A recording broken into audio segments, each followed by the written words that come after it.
Hi, Natasja. It's a pleasure to have you here today with us to talk about pre-sales. I have a prepared package of questions for you, and I would directly hit it off with the first question. If you can please introduce yourself and tell us what attracted you to pre-sales and how your journey has shaped your approach to the role. Very well. I'm happy to be here. Glad to meet you. And Sad. Well, my journey into pre-sales started a long time ago. Actually, I more or less fell into pre-sales. Thinking back, I haven't written down the name in all honesty, of the date in all honesty. It must have been over 25 years ago. I was working as a implementation consultant at, they were at the time called BSO. They are now called Atos. I was working as an implementation consultant and I wasn't really happy in that job. So I started doing a lot of training, which I liked better. And then I was approached by someone from SAP the Netherlands, as I'm based in the Netherlands. And they were looking for pre-sales people. I had no idea what that was, but the guy said to me, it's a bit like teaching people what the software can do.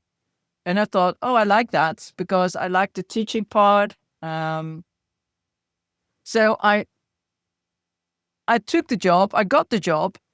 And then I was the kind of pre-sales that was doing all the teaching. You know, that habit that some pre-sales people, some solution consultants, they always teach what the software can do and how it all works instead of the value that the customers can get from it. Well, I was that kind of pre-sales. So I made a lot of mistakes, but I was okay. I was doing okay because with the passion, I got a long way. But that's how I fell into the pre-sales job. And I said that's almost 25 years ago. That's super fantastic. And with your, let's say, long history of track record of how to do pre-sales and see all these different organizations, I think we have here a treasure trove of knowledge, which brings me to the next question about what are the key skills every pre-sales professional should develop or should have, and how to maybe continuously improve them. All right, now we need to go fast forward the 25 years. So after I'd been a pre-sales at SAP for about 8 years, I switched to partner enablement. That's when I also learned how to better structure demos, how to do pre-sales in a better way, because we needed the partners to become more successful. And the things that I'd done before were more, how we say that, intuitively. Some things went well, other things didn't go well. And then after the partner enablement, that's when I started my own company, and that's now 14 years ago. And yes, you're right. Then I saw a lot of companies, a lot of pre-sales organizations now called Solution Consultants.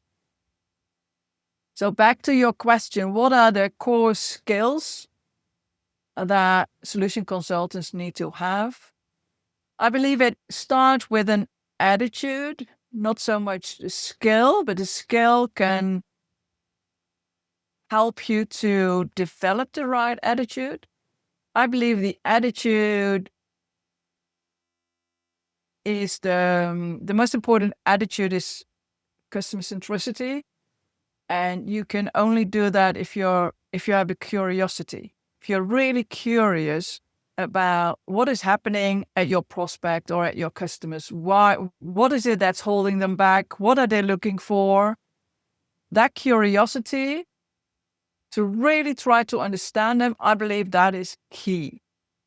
And skills to get there or to embrace that or to show that attitude, I believe is that's where discovery skills are really important.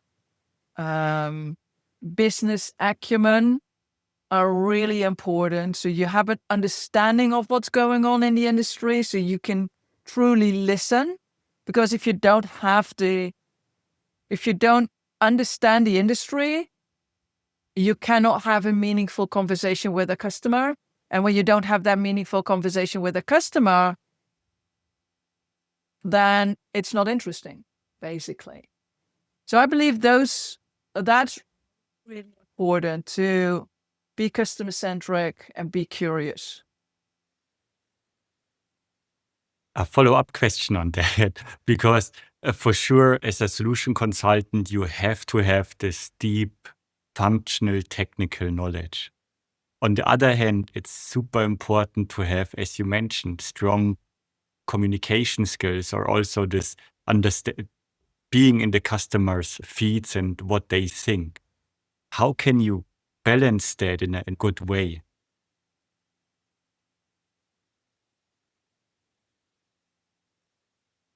I think it basically starts with awareness. Awareness that it's not about the product, but it's about the solution. And the product can only be a solution if it solves a problem. I think that's where I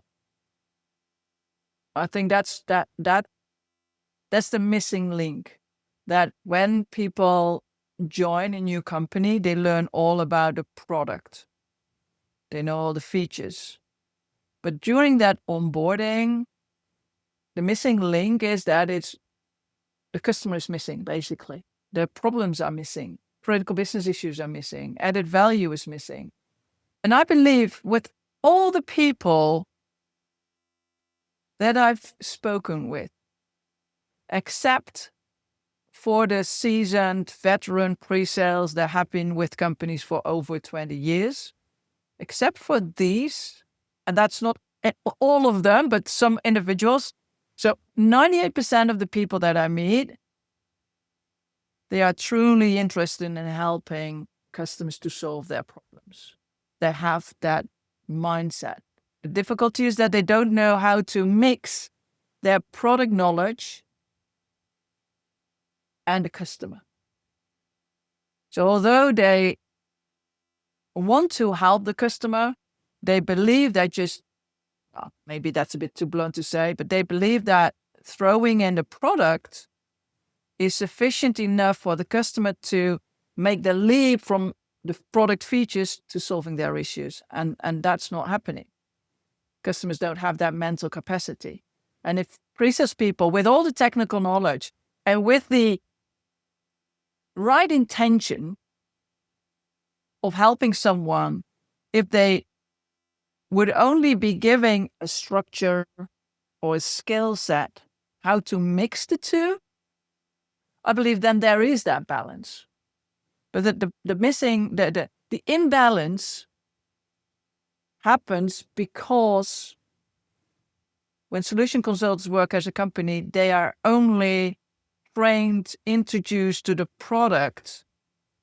And when they meet a customer, they often are forced to show the product, not show the solution to a problem, but show the product. And I believe this also happens because, now I do say that a lot. I'm in the space of improving demo skills. So pre-sales managers, solution consultants, managers, they come to us and they say, we need to do better demos. We need to tell more value. We need to be outcome focused. And then when I asked more questions, I found out that the entire process to the demo, in that process are a lot of misses, a lot of mistakes, unqualified opportunities in a pipeline where someone sells a demo instead of first finding problems and visions that customers themselves have. So a lot of pre-sales are forced into just show them a demo, and they do the harbor tool demo, not because they believe that's the right thing, but because there's no information to rely on, to relate to. So the problem isn't per se the demo delivery. The problem lies in the process towards the demo. And that's the teamwork between sales and pre-sales, the teamwork between sales and solution consult, but also the lack of training in that area where people become aware that you can only sell your product when you can propose a solution. A very long answer to your question.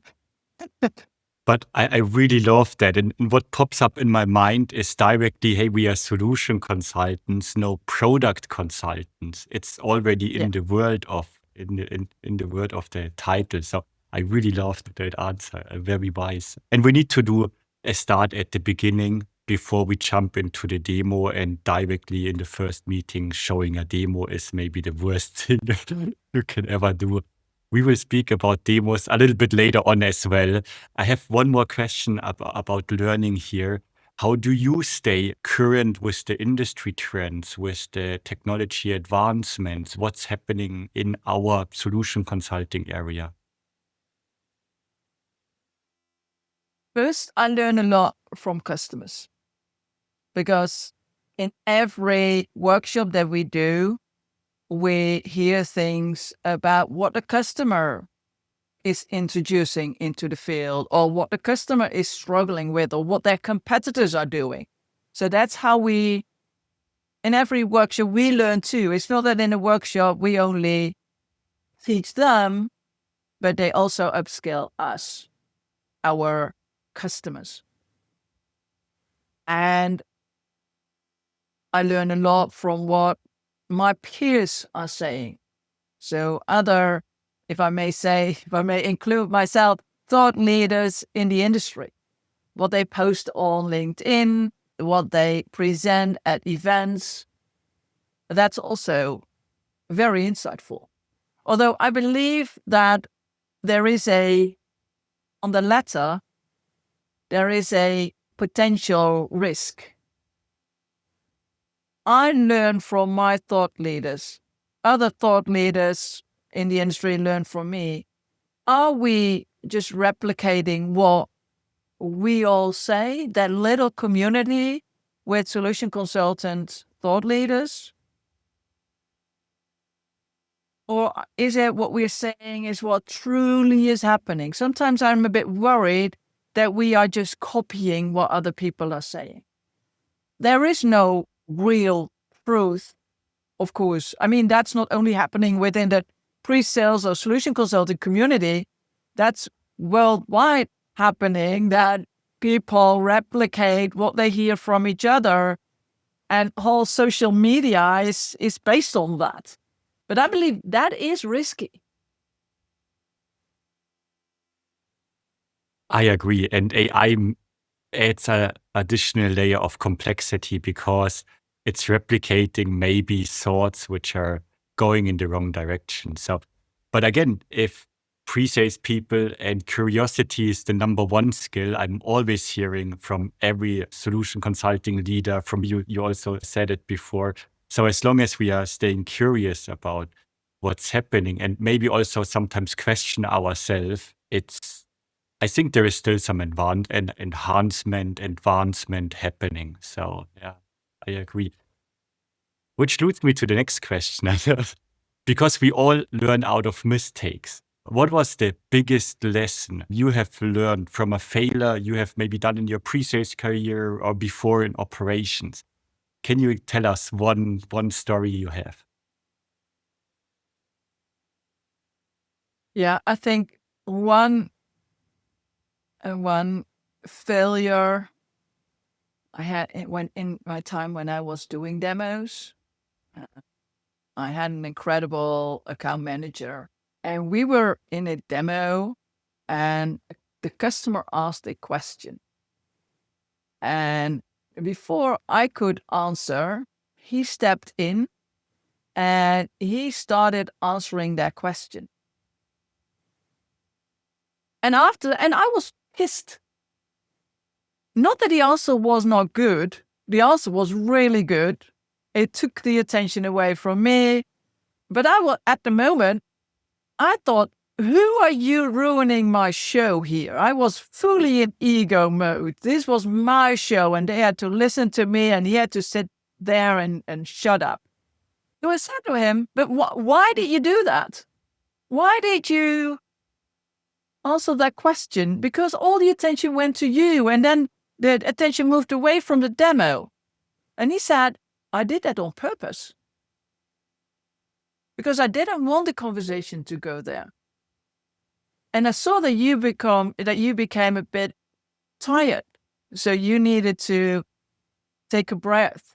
And I gave you the time to breathe. And then I thought, that was a big learning moment for me. Because then I thought, but this is not my show. This is not about me. It's a team effort. We're doing this together. And when the sales or the account manager answers a question, they have a good reason for that. Well, let me trust they've got a good reason for that. And let me enjoy the little pause that I get from that. The customer wasn't unhappy after that demo, that when this happened, the customer were really happy and they signed a deal later. So I also learned, all right, it's not only about me. We are a team here, but our goal is not to give a killing presentation or a terrific demo. Our goal is to help the customer make a buying decision. So that was a big lesson. Was it really a mistake? I think the mistake was that I got angry with him and that people could see it in my face because I'm quite expressive. So that the audience could see it and he could see that too. So a really insightful story. I love that. And again, it's good to also, if you put your expressions out, and I'm also a person who is very intensively showing expressions if I'm disappointed, if I'm happy. So I feel with you, but it's a great learning. Thanks for that. Yeah. It brings us to the next, let's say, part. It's about the selling and buying journey. I have here a few questions. My first question would be, at which stage of the sales process do you believe pre-sales involvement is the most critical, and maybe why? Yeah. In our workshops, we always, and in your introduction, you also mentioned it. In our workshops, we always say you have to enable the buyer to buy. And every buying journey is more or less the same. And sales is nothing else than pushing the customer through their buying journey. So the question is really, when does the customer need a solution consultant? When does a customer need a solution consultant? Need to talk to, again, the question is really, when does the customer need to talk to a solution consultant? Or when does the customer need to see something or present something by the solution consultant? Now, I believe before we had demo automation, before we had AI, then the early stages of the buying journey were also important for the customer to have a conversation with someone from the solution consultancy team. But things have moved quite fast over the last 5 years. So in today's world, I believe the most important stage of the customer buying journey is when they need solution consultants to talk to them, to get a presentation by them, is when they are evaluating different options. When they are more or less ready to buy. They've got a budget. The project is on the calendar, or the investment project is on the calendar. They have set the requirements. They know when to make a decision and who's going to make a decision. Now they're ready to look at different options. And I believe this is when the role of the solution consultant is the most important. Because often sales don't have enough knowledge to have those in-depth conversations about what do they truly need? What's the current situation? What's happening in their current situation? And also in those conversations to change the customer's perspectives from we believe we need this to lift it to, oh no, now we understand we need something else. So you can set up for success. So you can position capabilities that help you win the deal later. And for a lot of salespeople, they don't have that knowledge. The early stages, where the customer is, let's say, browsing, when they're doing their feasibility checks, this is traditionally where there was also a big need for solution consultants because the customer wanted to see something. But I believe demo automation can play an important role in here, not per se the video demo automation, but the click-through type of demos, the interactive demos, not to be sent to customers. Yes, you can send them to customers, but I believe if we will be able as an industry to change in order for salespeople to use interactive demos to show bits and pieces to prospects, and then they do a better job in doing discovery, finding pain points by showing little bits and pieces in those interactive demos. I believe then the solution consultant would still be needed to create these, the good ones, not leave that to product management, but have solution consultant in the project involved. Then salespeople could use those interactive demos and set up for success in the early stages without using the scarce solution consultants, where the solution consultants would have much more time for the interesting part of the job.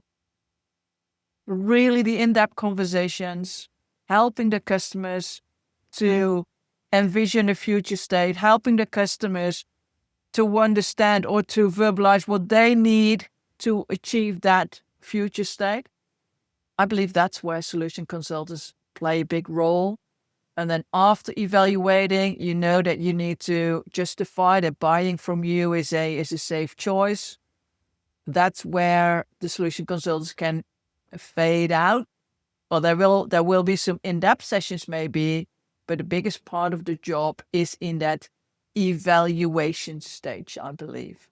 So it's when the customer is ready to buy and I evaluate different options in the market, or evaluate, are we going to buy from them or do it ourselves? One follow-up question on that. I was thinking while you are saying that, it makes a lot of sense to me, but do you also feel that the clients are almost like equipped already if they come to the table because maybe they leverage AI to gather information, make competitive analysis and things like that? But is it also not sometimes that they also get down the wrong route, so to say, and you almost need to do like a value re-engineering, saying, okay, hey, you look for that, but you really need that piece, and it's more of that. How would you feel or how does this resonate with you? I think it's exactly what you say. So the time that we need to teach our customers everything is gone. Sometimes they have a better understanding of what they need than you have. Sometimes they have a better knowledge of their industry than you have because they've been working there, and solution consultants, they have different customers, different industries sometimes. You don't need to start from scratch.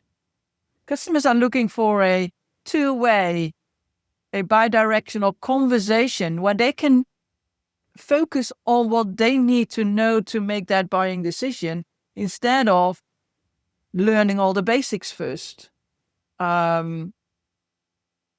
so that's where the solution consultants can play a big role by answering those questions, but also pushing back what you're saying, re-engineering the current vision based on what they've learned from AI or what they've learned from another vendor or what they think is possible, re-engineer that vision to what you can do to help not what you can do, but what they actually need to meet their goals. And that means solution consultants need to move the conversation away from what functionality do you need and talking about functionality to what are you trying to achieve? What's your goal? And when you know that, then you can have a conversation. How do you get to that? How do you get to that goal? How can we help you reach the outcome of your vision? And yes, sometimes you need to re-engineer capabilities they think they need, but it starts with the end. Where do you want it? Where do you want to be, dear customer, after the implementation? Where do you want to be in 2 years from now? And what is needed to get there? I love that answer. I have to admit. One other question to this, if we talk about discovery, do you have any best techniques for keeping discovery sessions focused and really valuable for both sides, the client and yourself? Yeah. I love what you're saying. Keeping a discovery conversation valuable for both sides. Now, what we often see, and especially when solution consultants with the background in implementation of post-sales enter the solution consulting role, some discovery questions are not really discovery questions, but are demo prep questions. What do I mean with that? Those questions are not about finding pain points. They are not about finding the why. They are finding out, how do I set up my demo system? So that's questions about how is the current process. That's questions about how do I need to set it up? Which authorization profiles are important? Which process steps do I need to show? That's not discovery at all. And that kind of discovery is really boring for customers because basically it's not a two-way conversation. It's the solution consultant getting information from the customer and the customer's getting nothing back. So what is needed is to first understand that a discovery meeting is something else than a demo prep meeting. A discovery meeting is the meeting you do with the people that have the pain. And those are often a little bit higher in the organization. Those people want to solve the pain and they're willing to support you with that. Demo prep questions that's the kind of questions you ask with the people that are using your system on a daily basis. I'm not sure if these people even know why the change is needed. So first it's about having a conversation with the right person and then asking the right questions about finding pain points, but also expanding the pain. Make them realize that the pain is much bigger, the problems are much bigger than they thought they would be. Because the bigger the pain, the higher the chances that they will be able to sell this initiative internally and for you to close the deal. So it's finding pain, it's expanding the pain, asking expansion questions. And those questions are very often interesting for the customer too, because they haven't thought about the consequences of the pain. Sometimes they don't have a vision, they don't know. And then you can give something back by sharing what you know in the industry. You can help them to get that vision of the consequences of the pain by sharing a success story, for instance, sharing what you've learned from others. Now you're giving something back.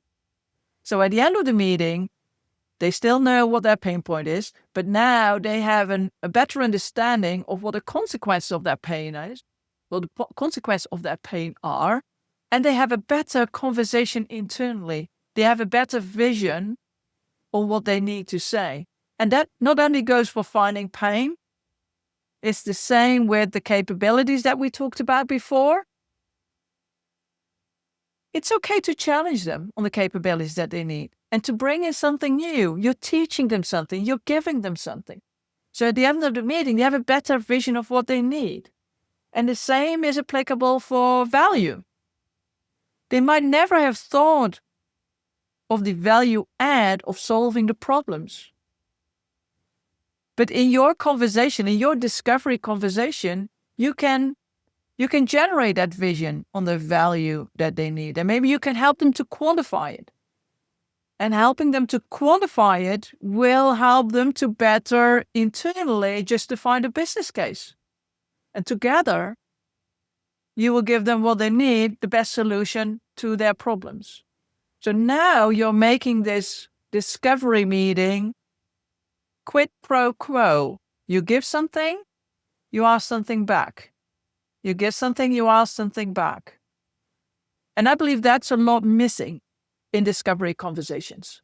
And that's why customers don't want another discovery conversation, because it's very often a feature push or a demo prep session. Or sometimes like an inquisition.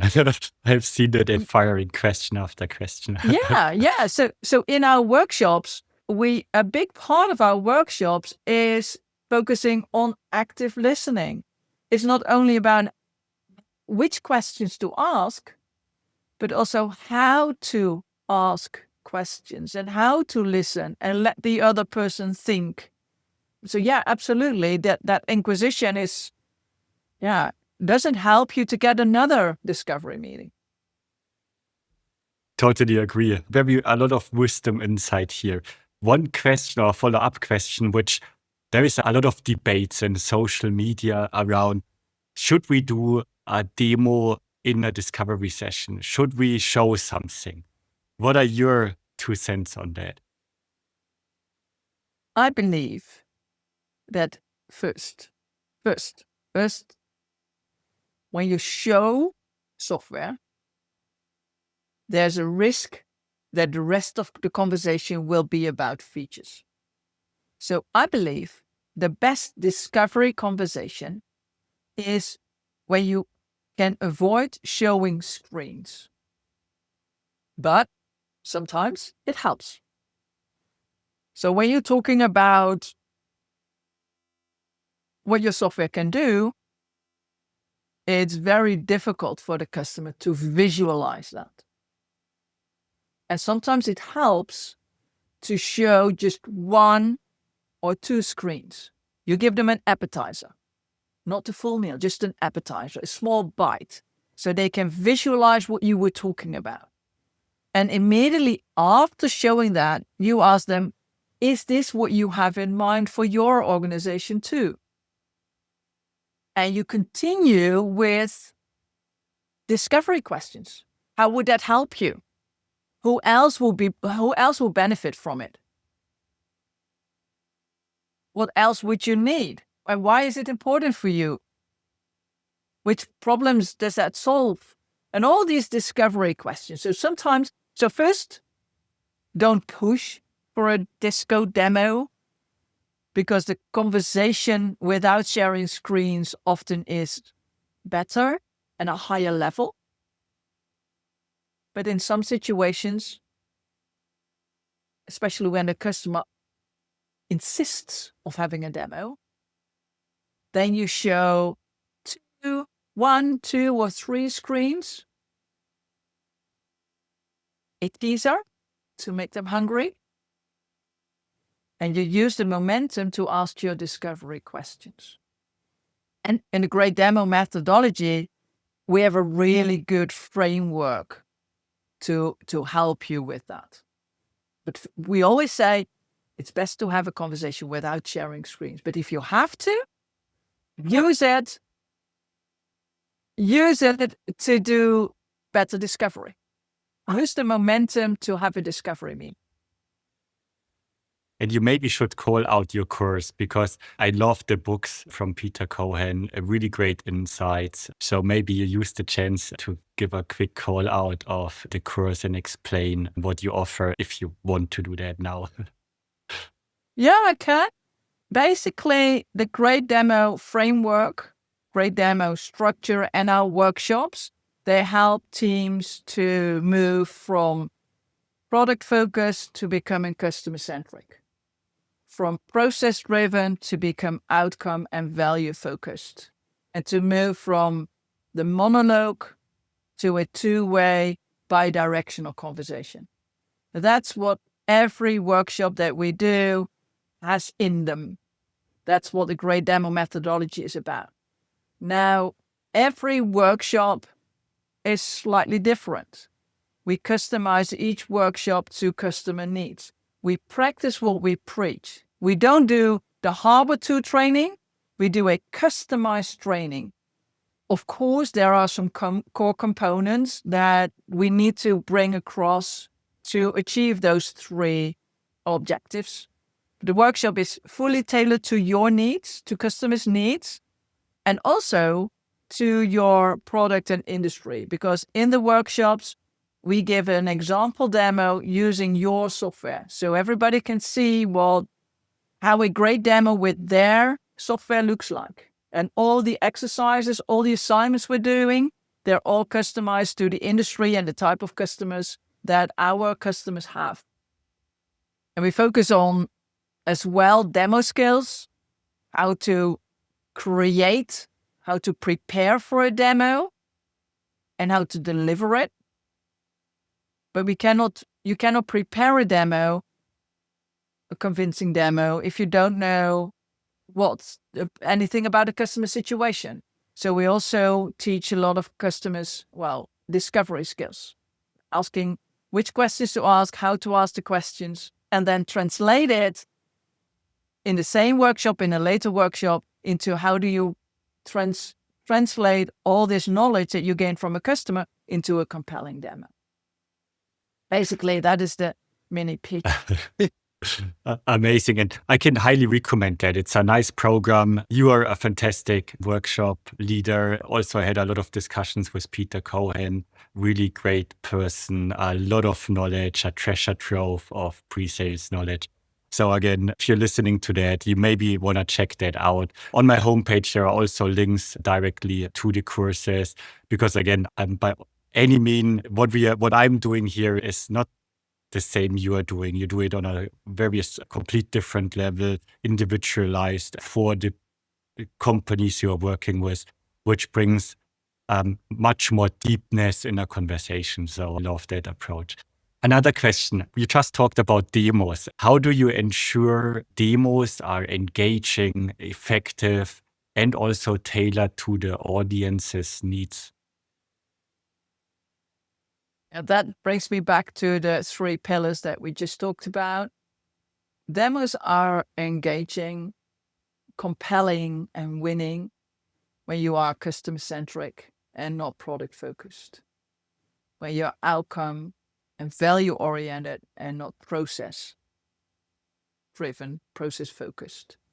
And when you enable a conversation instead of a monologue. Now, that's easy to say. That how can you be customer-centric if you know nothing about the customer? How can you be outcome and value-oriented if you know nothing about the customer? And if you only rely on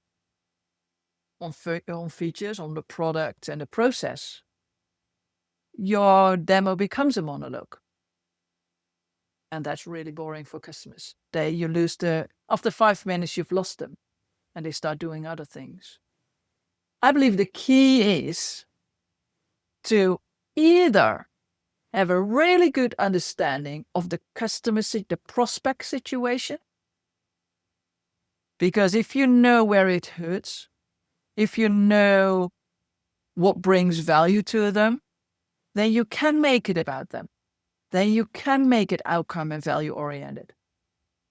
And then you can, after showing the outcome, it's much easier to get into a conversation.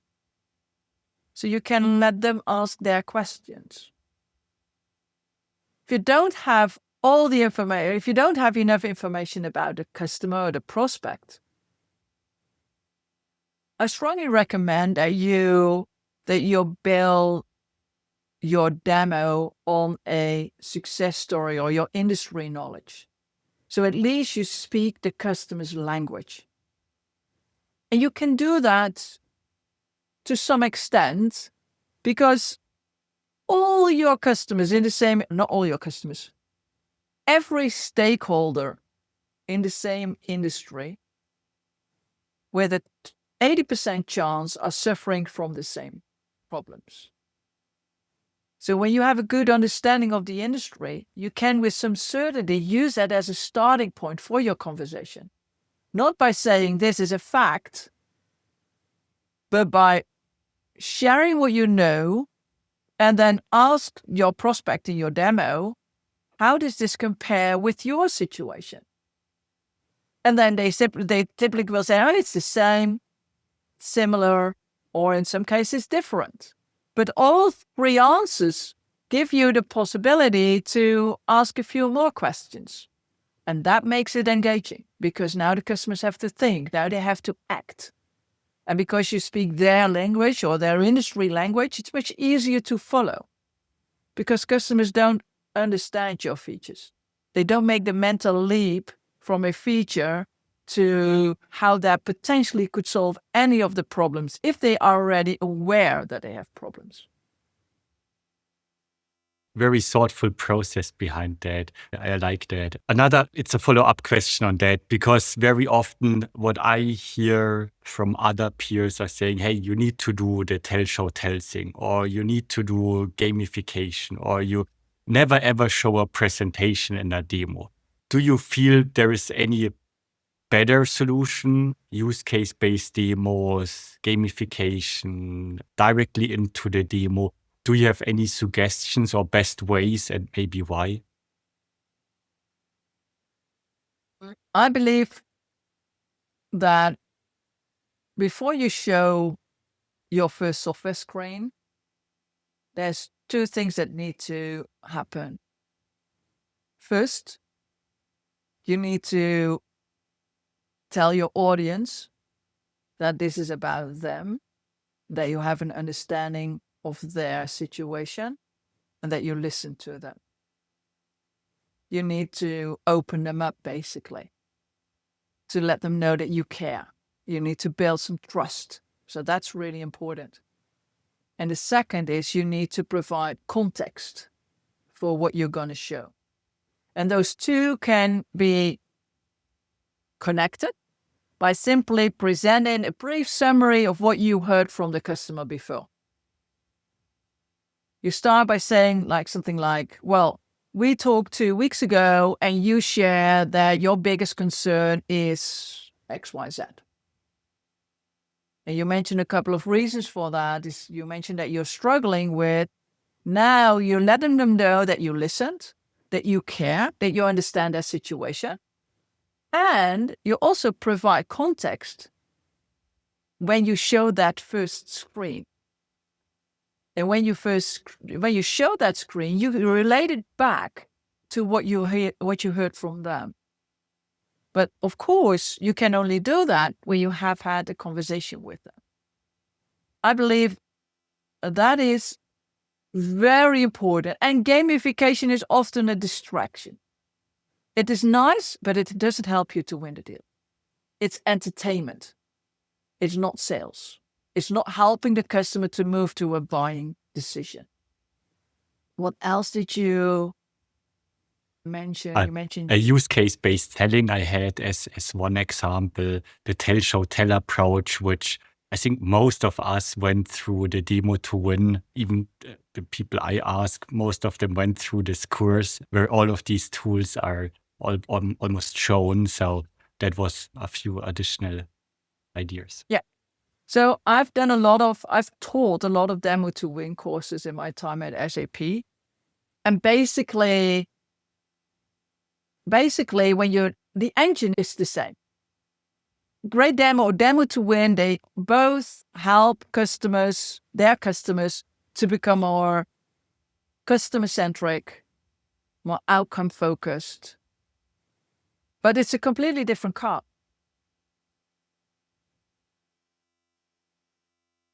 So back in the days when I was doing the Demo to Win courses, that helped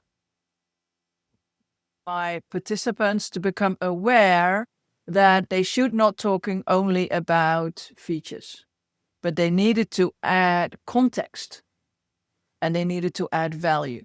The opening tell for context, closing tell for value, in the middle, the feature. But they never, or not all, but most of them, they didn't do that. The opening tell was just saying, I'm going to show you this. The closing tell was just saying, I've shown you that. Feature, 3 times a feature. And it's not, I learned that it is, but that's what I learned later. So first, they had difficulties in becoming customer-centric and value-oriented, even when they were trained. And even when they were trained by me, but that's just... So later when I started the DemoScene, and when I started delivering great demo workshops, I noticed that great demo pushed the participants into customer centricity, outcome focus, and value oriented. Basically, we take away the demo, the process, because the process takes too long. The process, and especially online, people fall asleep when you go through all the process steps. So instead of going through the entire process, great demo immediately got to the end result. And that creates a lot of space. It creates an atmosphere of talking about business challenges, seeing one result, seeing one outcome, and tying that to value right away. So I believe it is a completely different car, a car that great demo works better in online presentations. It works better in today's world. It works better in demo automation. And of course, you think, well, of course you say that. Yes, I am biased, but I've been teaching both methodologies. But it doesn't mean that the essence of tell them what you're going to do it and tell them what you just did is still applicable. I think it's from Aristotle, centuries ago, already talked about. Sesame Street also uses that tell, show, tell technique. I think that's the base of all communication. So yes, it is important to start a demo by providing context. It's important to start a demo, but let them know that you listen to them, that you understand their situation, that you care. Then when you show something, it is important that you relate it to how it solves the problems and the added value. Because your customers won't make that mental leap from a feature to their own world. You have to do it for them because they see the software for the first time. They get confused. They don't have the brain capacity to do that. And I believe that is what creates engagement during a demo. That it is about the customer, that it's about the outcome, that it's about value. People don't buy software for the administration. People buy software for the insights. So focus on the insights. Focus on how it's gonna focus on how it's helping them to achieve their goals, and not what all people need to do in the software, because that takes too long and is boring, and you don't have these people in your demo anyway. So I believe that is needed. And those demos don't need to take 3 hours. They can be much shorter because the customer has done their homework. So you don't need to show everything. You only need to show the essentials. Now, so that is to create engagement, keep your demos short. And I believe that's maybe what you meant with use case demos. Use case demos help you sometimes to become a little bit more customer-centric. If the use cases are high-level people enough, that's not correct English, but often use cases are all the way down on the administrative process, are what people need to do in the software to go from step to step. And I don't think those are the key to more engagement. Because basically you go through something that they have prescripted you to do. The only good thing is that it's customer-centric because it's their case. But always try to lift those use cases to people that are actually in the demo and not people that have to do the job but are not in the demo. Does that ring a bell? Does that help? It definitely helps. And there's a lot of great insight in that. What pops up in my mind, and you are completely right, it's about the end customer and how they, in a best way, understand what you are doing. One question here, because that's also something I have experienced in the past very often, that you have plus 10 people in the room. But these people are from various different departments. You have maybe IT, you have the operational team, you have the managers, and then maybe the economic buyer who has no clue what this thing is about, but he needs to make the buying decision at the end of the day. How do you best manage this large audiences in not demos, but in meetings overall?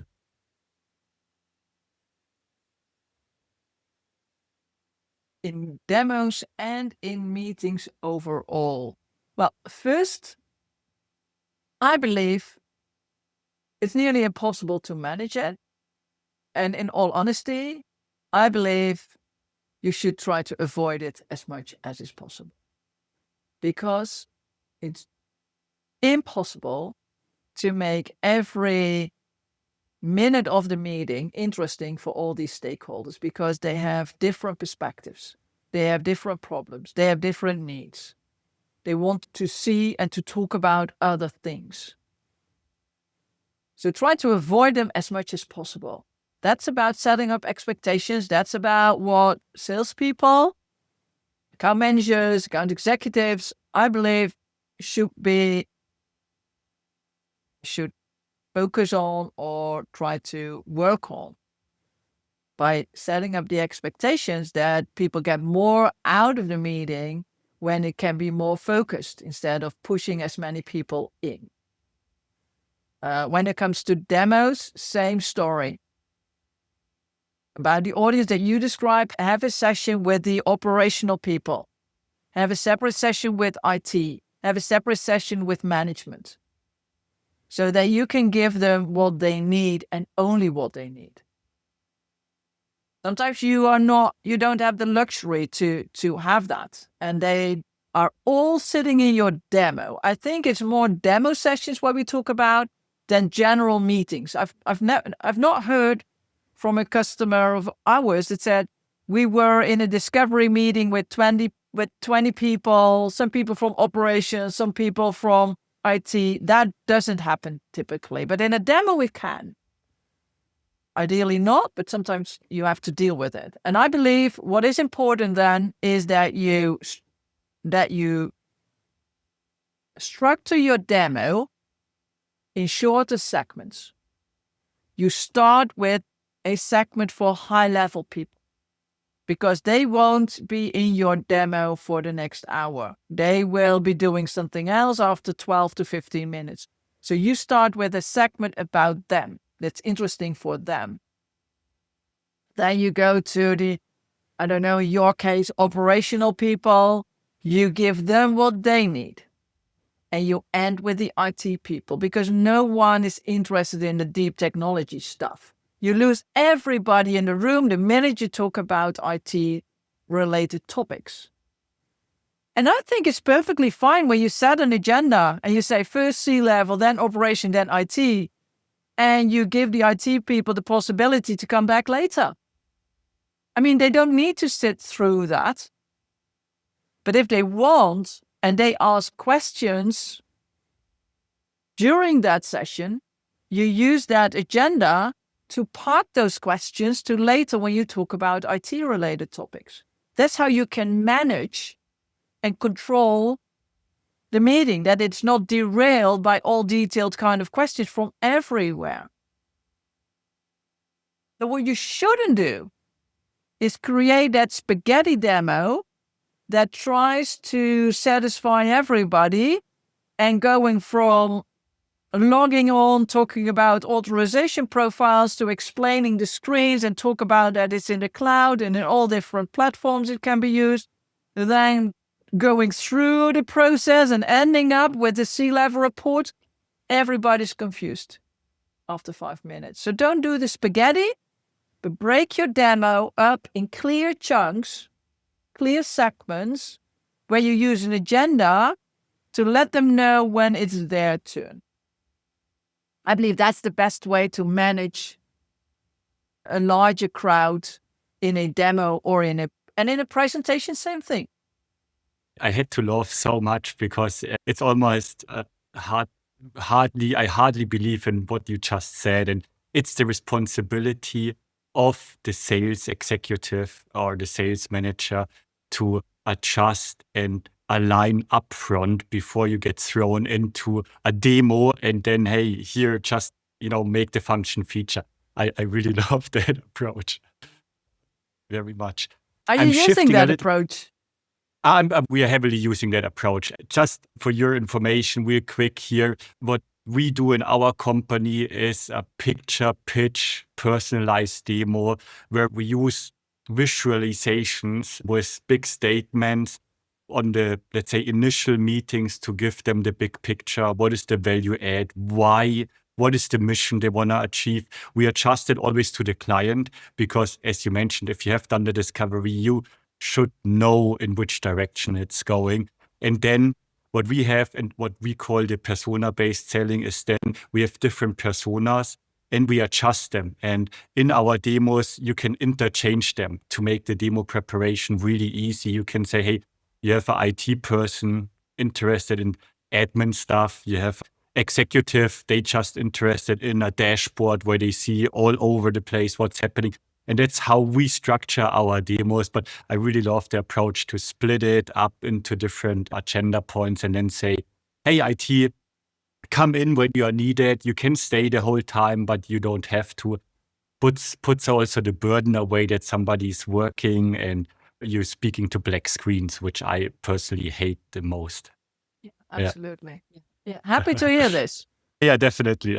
And I have to admit, again, I learned a lot of the books, Great Demo, doing discovery. There are so much insights. I highly recommend to buy them and read them if you have not done it so far. I'm shifting the gears a little bit. Let's talk a little bit about technology in pre-sales. How would you say is AI transforming the pre-sales role? And where do you see the greatest impact in the future? It's a big topic, and I cannot speak from my experience because 2 years ago there was no ChatGPT, and I think it's going really, really, really quickly, the developments in that area, and it is impacting the role. To the better? Partly, I think. The days where people could just do the same demo over and over and over again, those days are gone. If you are a pre-sales person, solution consultant that is doing the Harbor 2 demo 10 times a week, you should be worried because you don't have the skills needed to differentiate from AI. Most solution consultants are hopefully, and most solution consultants I see are not demo jockeys anymore. They are trusted advisors, or they want to be a trusted advisor, and they are buried in work. Now, I believe that AI can help solution consultants with getting above the noise in a way that you can easier prepare for meetings, or easily summarize meetings, easier translate what you learned in an interview, what you learned in discovery meeting into your demo. AI can help you with that.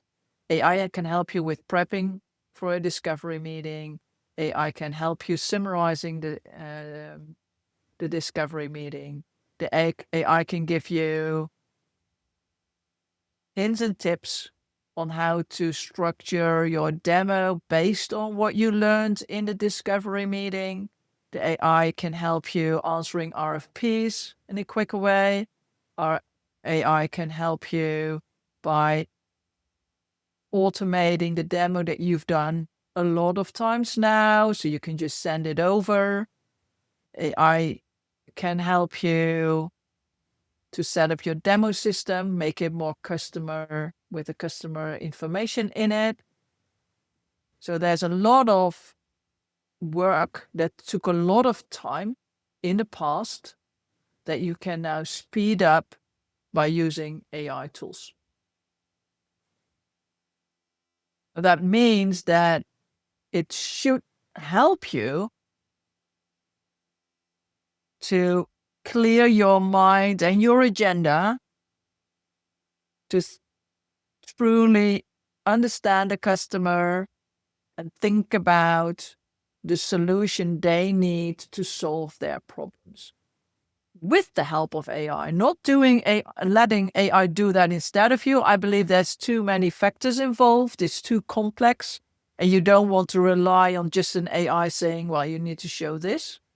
But together, you have your assistant, your clever assistant, will help you with the thought process, to help you with your advice.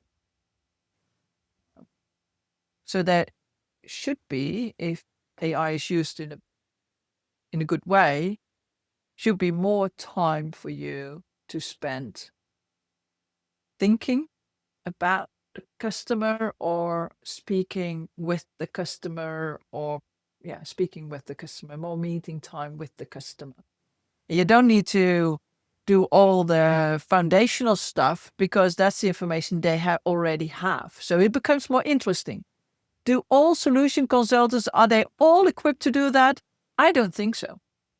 And I also think that there will be less solution consultants needed to achieve the same outcomes, because all the administrative, all the recurring, that work you need to do over and over again, that will be automated. So you need a smaller team with clever people who are customer-centric and are truly curious, wanting the customer to become successful. So I believe that will be the impact of AI, and it will also have a big impact on the selling motion. It is already having a big impact on the selling motion and the size of sales teams, the sales process, as so much will be automated, and customers are more, independent. But maybe I shouldn't say that here, but I also believe that ChatGPT, for instance, can implode. So what if we no longer trust what the AI is telling us? What if your customers don't trust what AI is telling? That could mean a much higher demand for in-person or well, at least online meetings with a real person instead of having the conversation with ChatGPT. I don't know. I don't have the I say that the glass ball. I cannot look in the future, but I think it could be very risky too. There are cons and pros for using it, and you're right. There is still some barriers in many organizational parts, in many people minds to use and leverage that. I think it's a one-way street. We need to adopt to the new technology. We need to use it, as you rightly mentioned, also maybe as a sparring partner to do certain things, to challenge yourself on, hey, are you having the right approach with a client? But also on the other hand, it helps summarizing meetings, making discovery notes, sharing information with others. So there are pros and cons on both sides. I love AI, I have to say. I'm a big fan of that. And I highly recommend to take some courses, to go through, learn to apply it. You don't need to have the technology skills, like how to code something. But if the prompting and how you rightly speak with the AI engine, so to say, brings you 10 steps forward. And that's kind of the thing I would say here. Another question related to this area about demo automation. You have alluded to that, hey, click through instead of a video. But what are your thoughts around demo automation overall? There are different providers. There is Walnut, there is Go Consensus, there is Demo Boost. All have slightly different approaches of how they bring something to a client. What would you say? Is it enhancing, diminishing the value of a pre-sales person? And overall, does it make sense to use it, and in which areas? A very loaded question, sorry. Maybe I can cut it down if needed. So, I believe demo automation is important for companies to embrace. And the type of demo automation that you choose should be related to what you want to achieve with the customer interaction. So there's a different objective from demo automation on your website, because then you want to create leads. You want to get data so you can reach out to these suspects. I believe there's a place for demo automation very early in the sales cycle, where the customer wants to see something, but you don't want your precious solution consultants to show the harbor tour over and over again. I believe in the early stages is where, for instance, these interactive demos can be really helpful, because you can have your sellers to click through them while they are on a call with a customer. So they can build that connection, they can build that relationship, and they can ask discovery questions.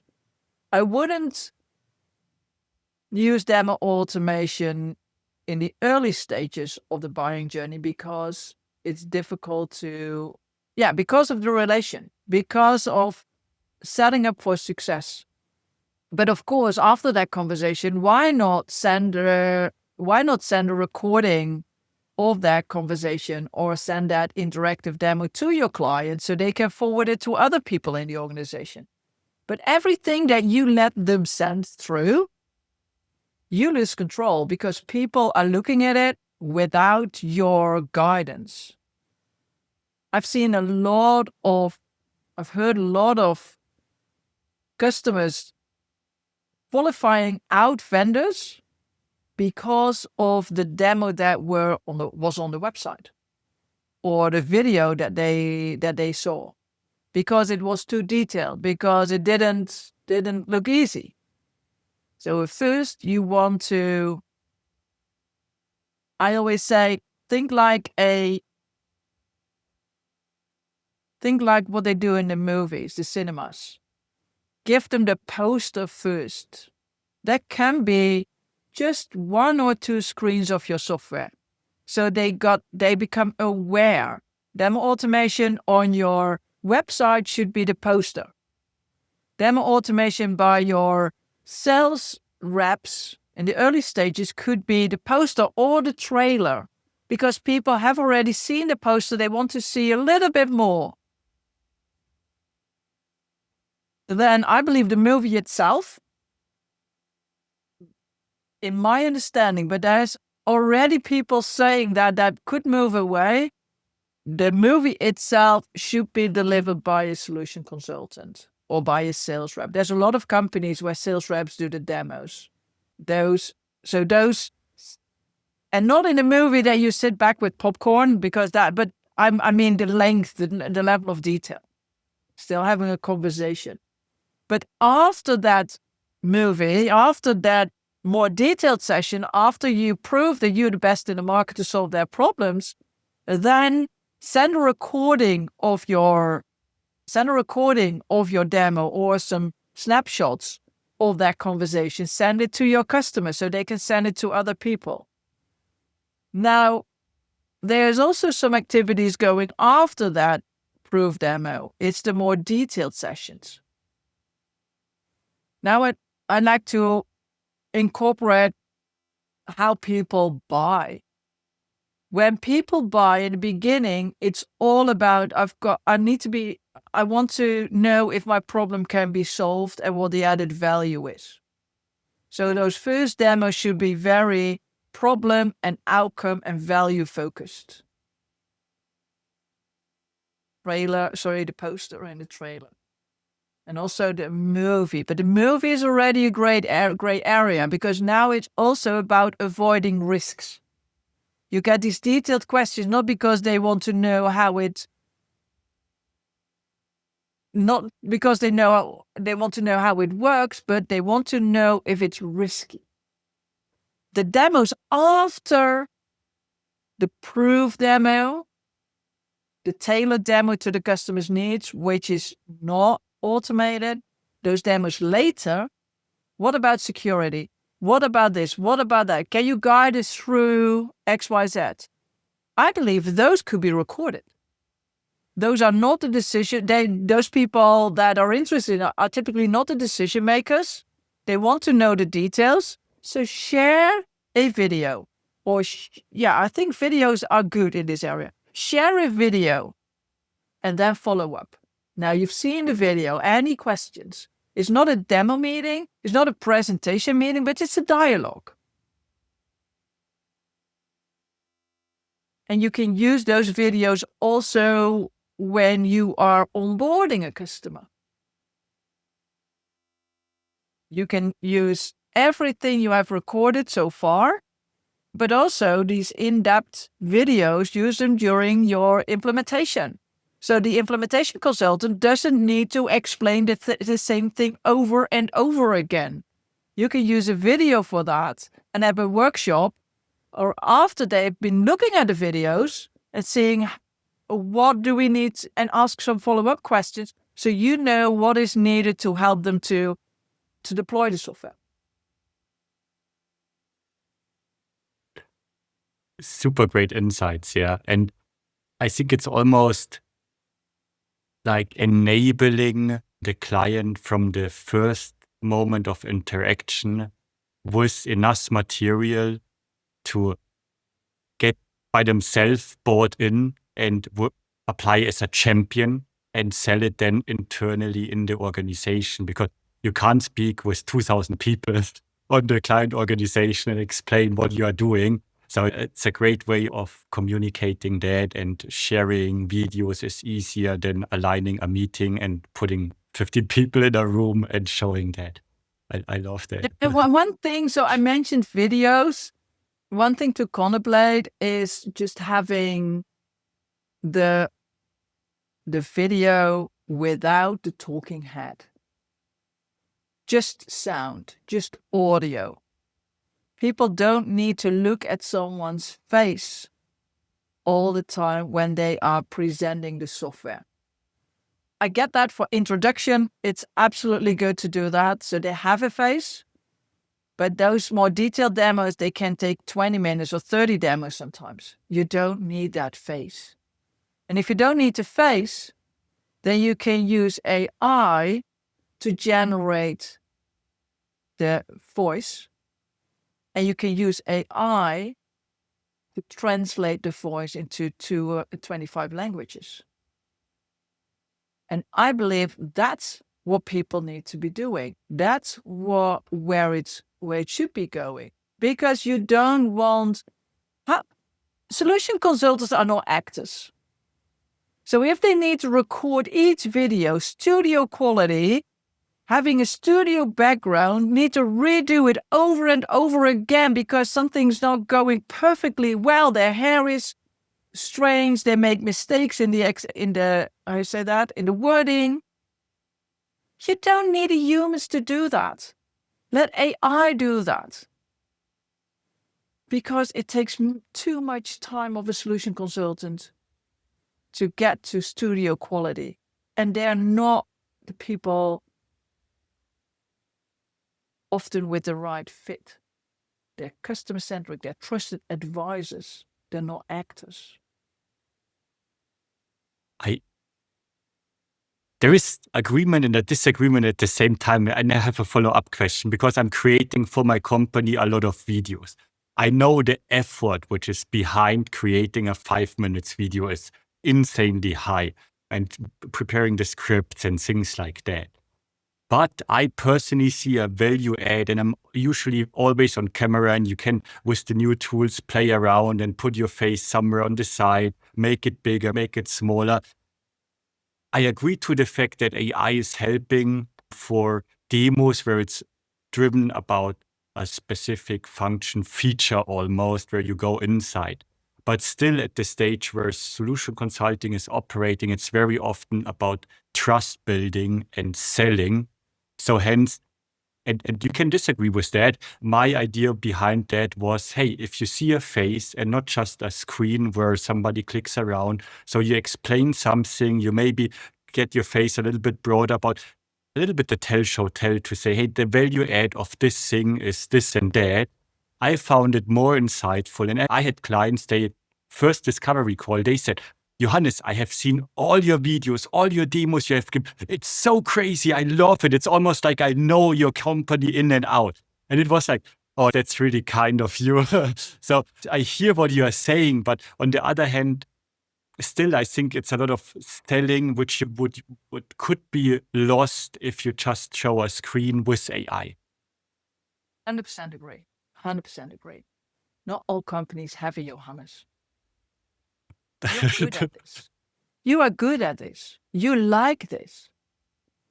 But in many companies, they have a pre-sales team of 10 people, sometimes 5 people, sometimes 20 people, but they don't have that, that star quality on video.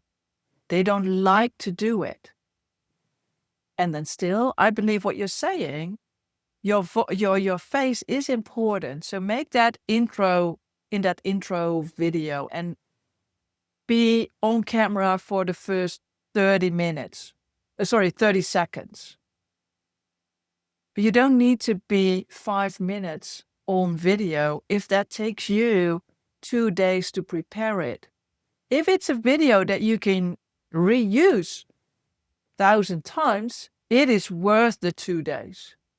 But if it's a video that will be, that's specific for a customer, and the customer will look at it, maybe they look at it with 5 people, and it's a small deal, then it's not worth the 2 days. And then without video can be helpful. And I still think that in the early stages, the face and the interactivity is important. But in the later stages, when it's all about the details, then you don't need that face anymore because it takes time. And with every new release, you have to do everything again. So I think there's the balance. It's a balance. I think we can agree on the balance. Yeah, I totally agree. And if the trust building is done, I totally agree. You can send something over and don't have. And sometimes I have to admit, it's better to have not studio quality, to just jump in and show something and say, hey, here, I'm clicking here, because it's also this authenticity which comes over that, hey, it's really working. It's a solution not done on the drawing board. Yeah, absolutely.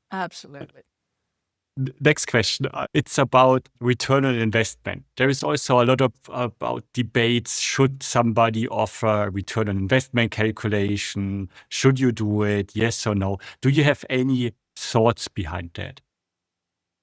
I think customers need support in creating a business case for the change, for the investment. But the thing is, when the vendor is doing the ROI calculation, they won't be trusted because, of course, there's a lot of value from their calculation. They're the vendor.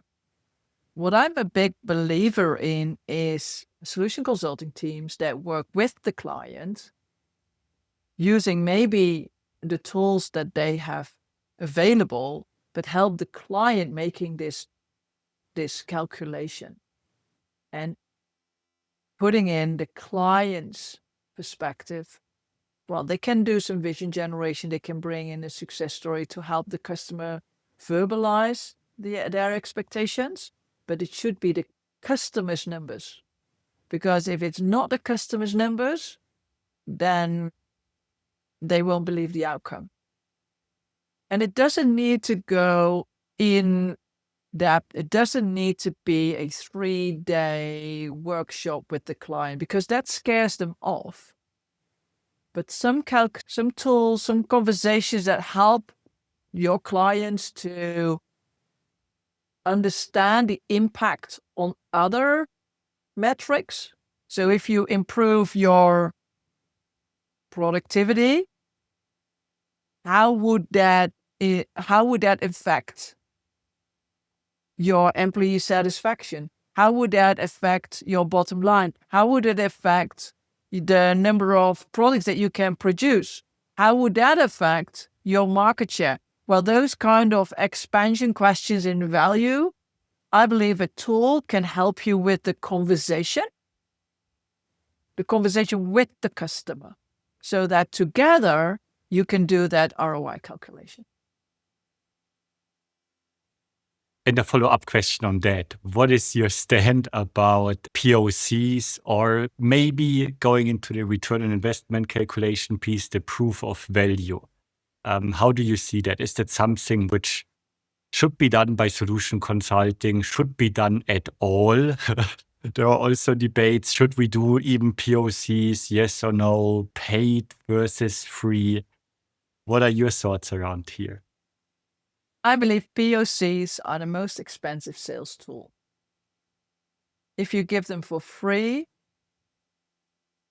you are about to waste a lot of scarce resources and your cost of sales go through the roof. First, that's my blunt statement. I'm not saying there's a place of time for POCs.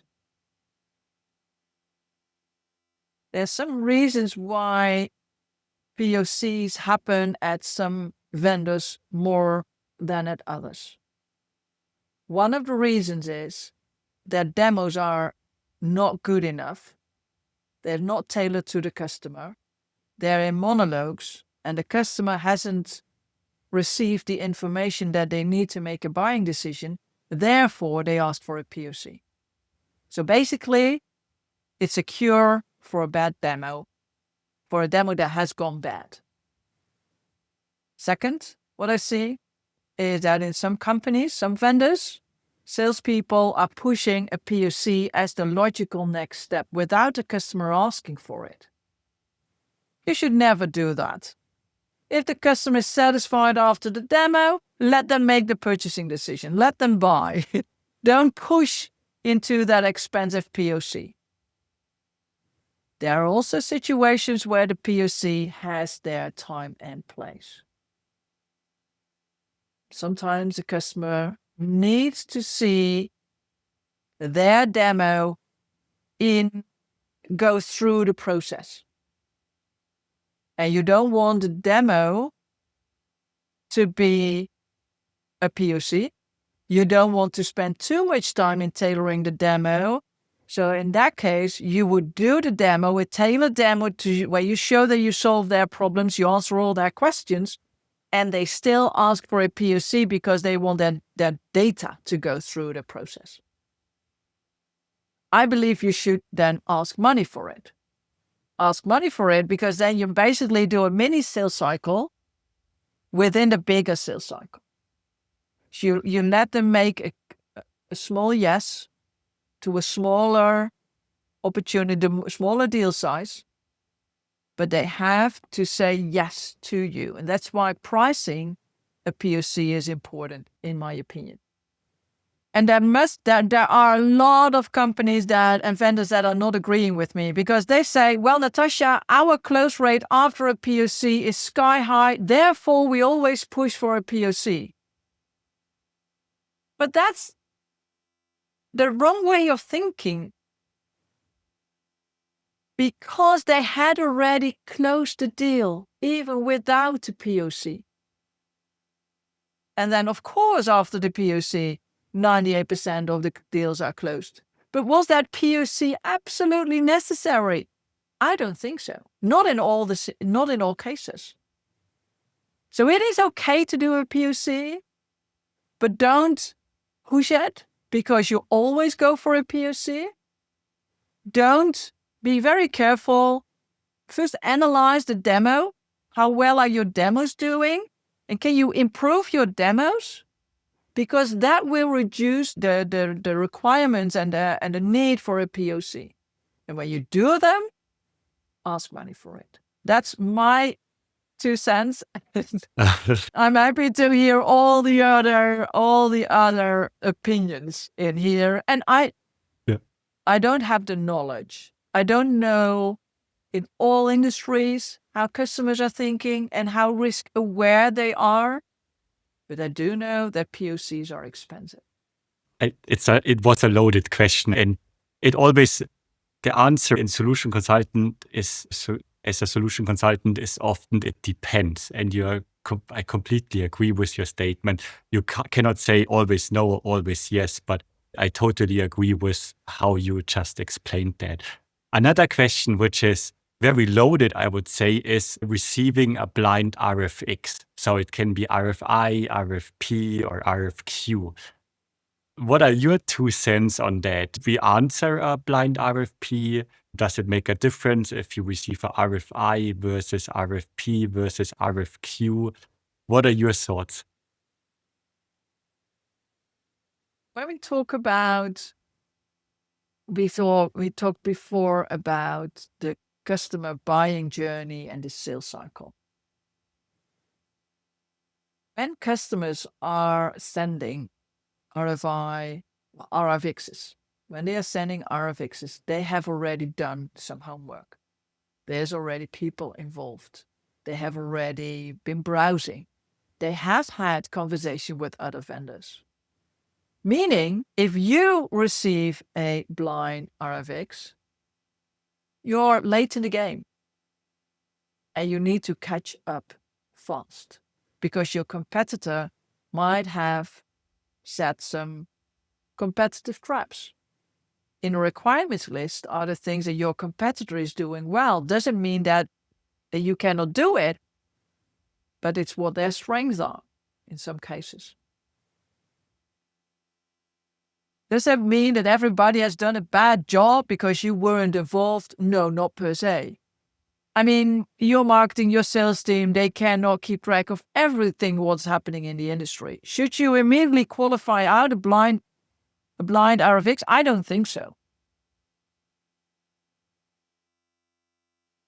But you have to catch up. You have to ensure that you need a call or some interaction with the potential customer. And if they don't want at all, is that what you refer to? So you receive it and you reach out and they don't want to talk to you. Is that what you mean? Or is it it just lands on your desk? It almost twofolded, because what what I have heard, and that's from the others who have answered that question, is that very often if you receive it, I say RFX, whatever it is, you are not allowed to talk to the client only over the predefined channels, which is purchasing. Yeah.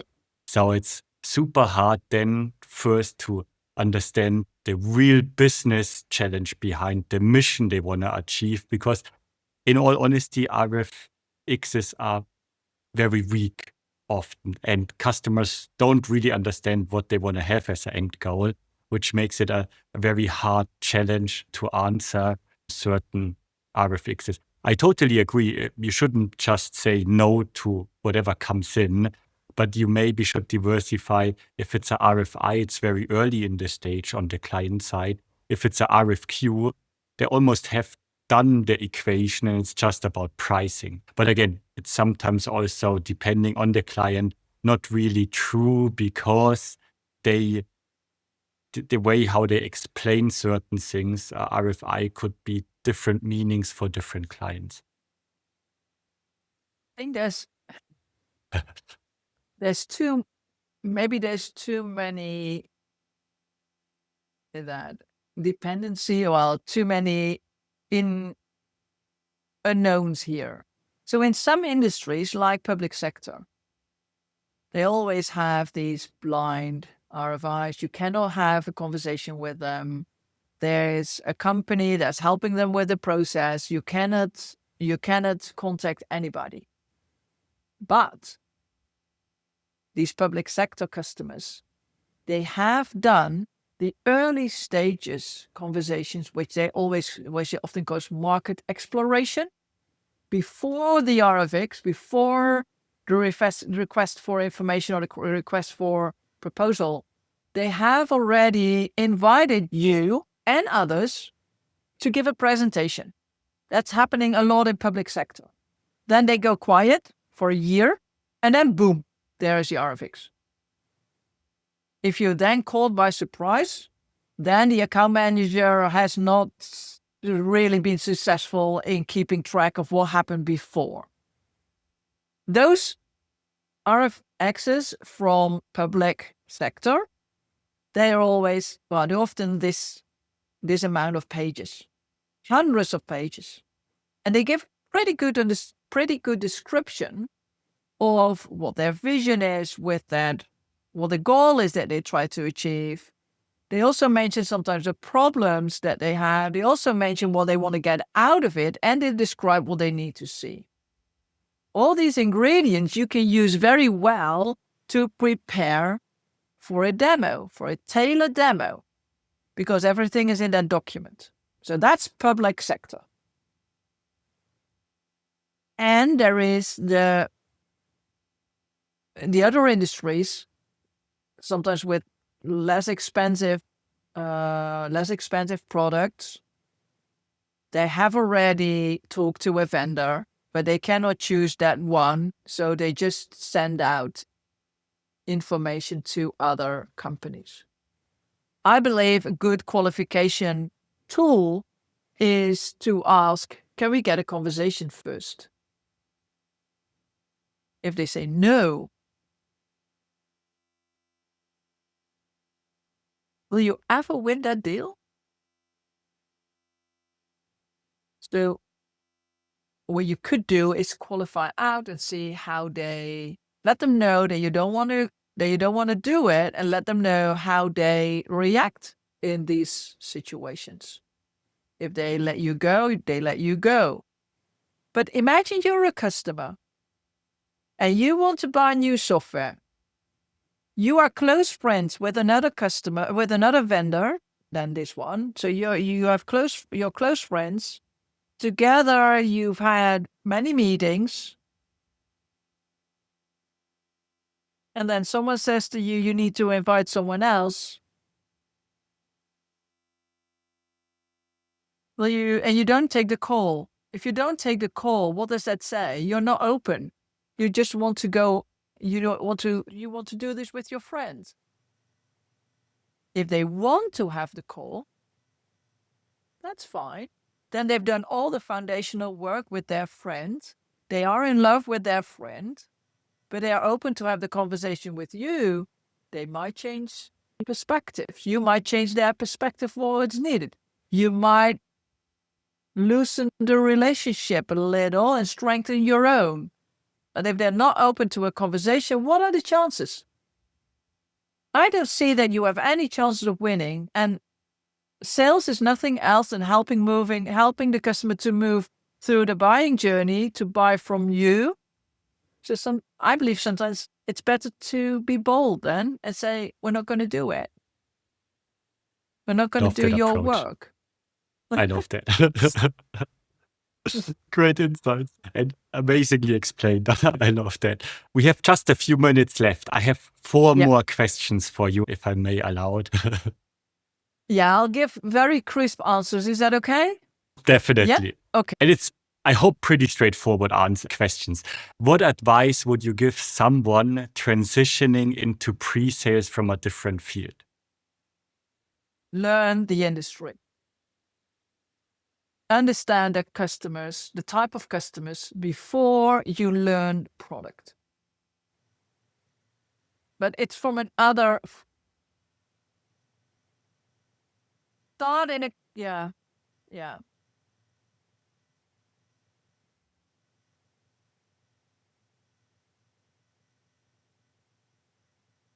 I need more time to think about it.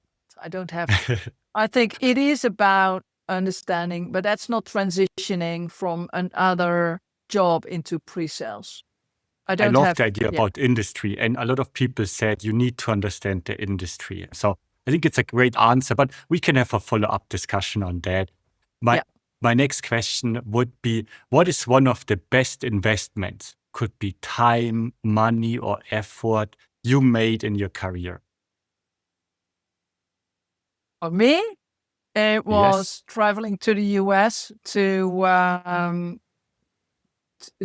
be trained as a great demo trainer and get certified. That was for me a big investment, and I'm every day grateful that I've made that investment and joined a great demo team. That's great to hear. If you found an employer who really, keeps your days every day happy. The next question would be, how do you maintain a healthy work-life balance in such a demanding role as a solution consultant, trainer in this, not a solution consultant, but you have a lot of experience. So maybe how you do that? I believe for everybody, for all solution consultants, when someone requests you to do something, ask a few more questions to really understand what they ask you to do.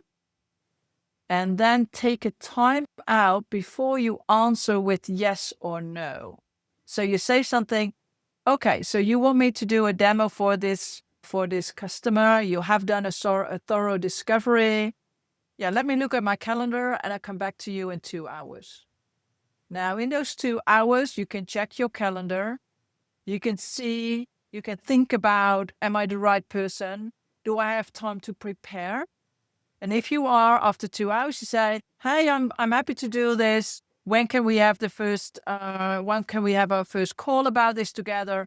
And when you don't want to do it, during those 2 hours, you can prepare how you're going to say no to your seller. And because there has been 2 hours between the request and your answer, I'm not going to do it, the tension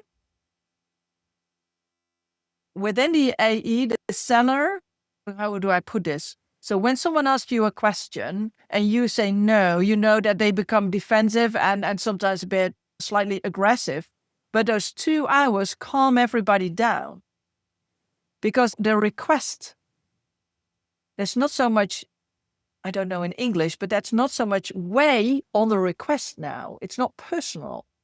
So after 2 hours, you ring them up, you say, hey, I've been thinking about this, and due to another meeting that I have tomorrow, I wouldn't be able to prepare well for the demo. Instead of doing the demo next week, may I suggest that we do X, Y, Z? Now, the seller might not love your answer, but you have prepared it well. You've given them an alternative. And because of those 2 hours, it doesn't feel as personal. I believe that helps you a lot in scheduling your work, so you're not overloaded. And second, don't schedule back-to-back meetings. Always have 15 to 30 minutes between meetings so you can look out of the window, breathe, maybe write down the action items, even schedule the action items. And you also have a couple of minutes to prepare for your next meeting. Those are two very important. The rest will need to wait. I have to admit, I love your answer, the first part of the answer, and I will take this, and I hope I can steal this thing to say, hey, I pause for a moment, I answer in 2 hours, because that puts the pressure away. You have a thought process, you have thought about. So I really love that. I need to learn that a little bit more, because sometimes I'm getting too ambitious with saying things I shouldn't have said. So great learning. I thank you very much for the time and the insights I could gather. It's amazing. And I hope a lot of people can get as much knowledge out of that as I could. Been a pleasure to have this conversation with Johannes.